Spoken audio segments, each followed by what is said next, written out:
Ke depan kita juga harus tambah tanam kelapa sawit. Gak usah takut apa itu katanya membahayakan deforestation. Kelapa sawit ya pohon ada daunnya kan. Kok dia menyerap karbon dioksida dari mana? Kok kita dituduh yang boten-boten aja itu orang-orang. Siap Pak Presiden.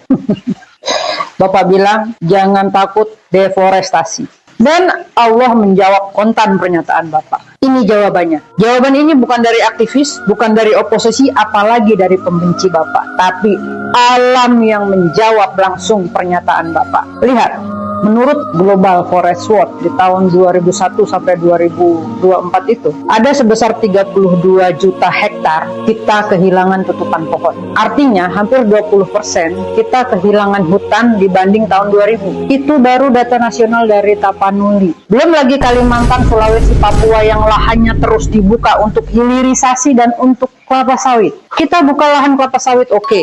Kita hilirisasi nikel sesuai dengan moto Bapak pada saat kampanye, oke. Tapi yang mati duluan itu siapa? Yang Bapak bunuh itu siapa? Hutan dan rakyat Indonesia. Jadi yang mau dikejar ini apa? Devisa negara, tambang yang nilainya miliaran dolar. Ditutup oleh sembako penduduk sekitar. Bapak lihat lagi habitat gajah Sumatera. Bapak rela mengorbankan mereka. Mereka juga adalah penghuni bumi Nusantara ini. Mereka berhak hidup.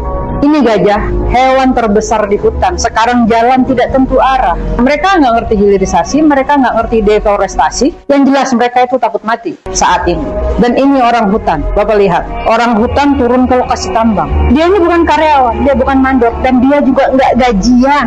Dia ini cuma kehilangan rumah mereka, hutan mereka. Dan jika Bapak melihat dengan kejujuran, banjir saat ini bukan sekedar air, tapi lihat kayu-kayu gelondongan, kayu-kayu yang baru ditebang, kayu-kayu lok hanyut terbawa air. Artinya apa? Sudah ada penggundulan besar-besar di hutan tersebut. Jadi kalau kita ini berbicara tentang deforestasi, ini bukan kampanye hitam, ini bukan drama, tapi ini realita. Hutan itu bukan musuh negara, tapi pelindung bumi Nusantara dan pelindung rakyat Indonesia. Begitu hutan dibunuh demi oligarki, rakyat yang dikorbankan duluan, habitat hewan di alam juga hilang. Masih kurang paham. Jadi mungkin karena rakyat itu dianggap kere, nggak punya duit, dan hewan itu dianggap makhluk ilegal, jadi Bapak ingin binasakan. Alam ini sudah kasih peringatan dari banjir bandang, gajah turun ke pemukiman, orang hutan kehilangan rumah. Jadi kalau negara ini masih pura-pura nggak lihat, kita akan tunggu nanti alam yang akan menegur lebih keras lagi.